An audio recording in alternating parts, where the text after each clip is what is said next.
Pero yo sabía que las cosas no eran tan idílicas como parecía desde fuera. Sí me percaté de las señales de una caída inminente.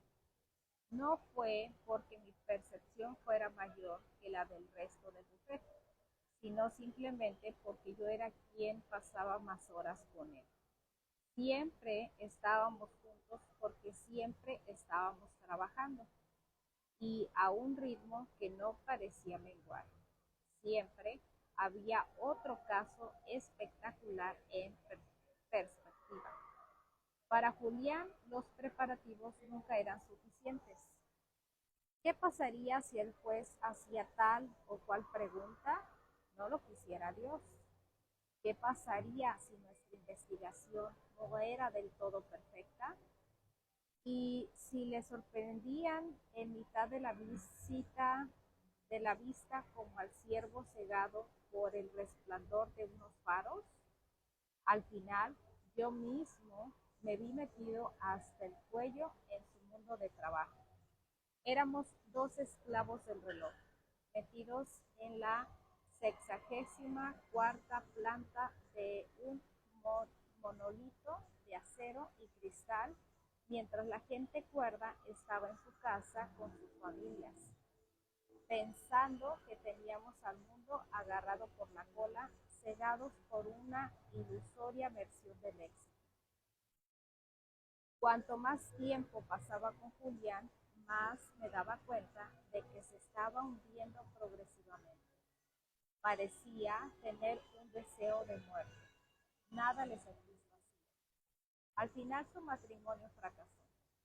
Yo no hablaba de su Ya no hablaba con su padre y, aunque lo tenía todo, aún no había encontrado lo que estaba buscando.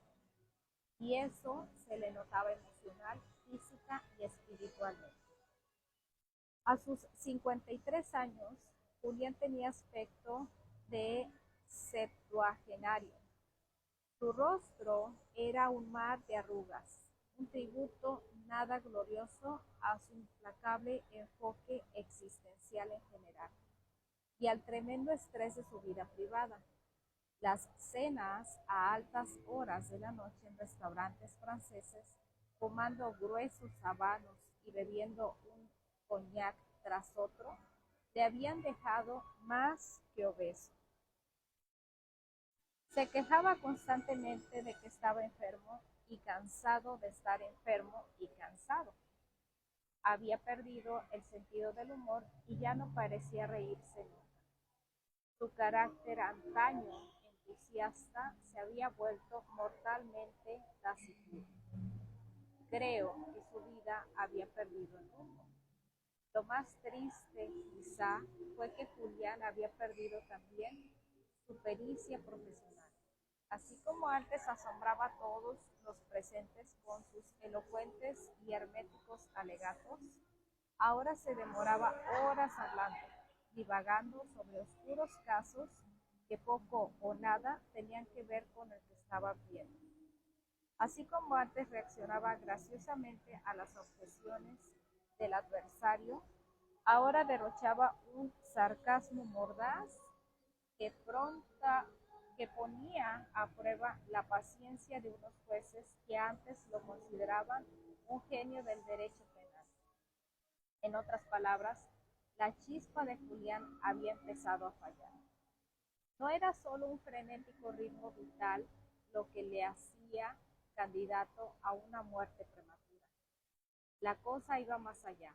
Parecía un asunto de cariz espiritual. Apenas pasaba un día sin que Julián me dijese que ya no se apasionaba por su trabajo, que se sentía rodeado de vacuidad. Decía que de joven había disfrutado con su trabajo, pese a que había visto abocado a ello por los intereses de su familia, las complejidades de la ley y sus retos intelectuales le habían mantenido lleno de vigor. La capacidad de la justicia para influir en los cambios sociales le había motivado e inspirado. En aquel entonces, Él era más que un simple chico rico de Connecticut. Se veía a sí mismo como un instrumento de la reforma social que podía utilizar su talento para ayudar a los demás. Esa visión dio sentido a su vida, le daba un objetivo y estimulaba sus esperanzas. En la caída de Julián había algo más que una conexión oxidada con sus modus vivendi. Antes de que yo empezara a trabajar en Lundfed, él había sufrido una gran tragedia, algo realmente monstruoso le había sucedido. Según decía uno de sus socios, pero no conseguí que nadie me lo contara. Incluso el viejo Harding, celebré por su locuacidad, que pasaba más tiempo en el bar del Ritz-Carlton que en su amplio despacho. Dijo que había jurado guardar el secreto. Fuera este cual fuese, yo tenía la sospecha de que, en cierto modo, estaba contribuyendo al declive de Julián. Sentía curiosidad, por supuesto, pero sobre todo quería ayudarlo. Julián no solo era un mentor, sino mi amigo. Y entonces ocurrió. El ataque cardíaco devolvió a la tierra al divino Julián Marte y lo asoció de nuevo a su calidad de mortal. Justo en medio de la sala número 7, un lunes por la mañana, la misma sala del tribunal donde él había ganado el no va más de los procesos por asesinato.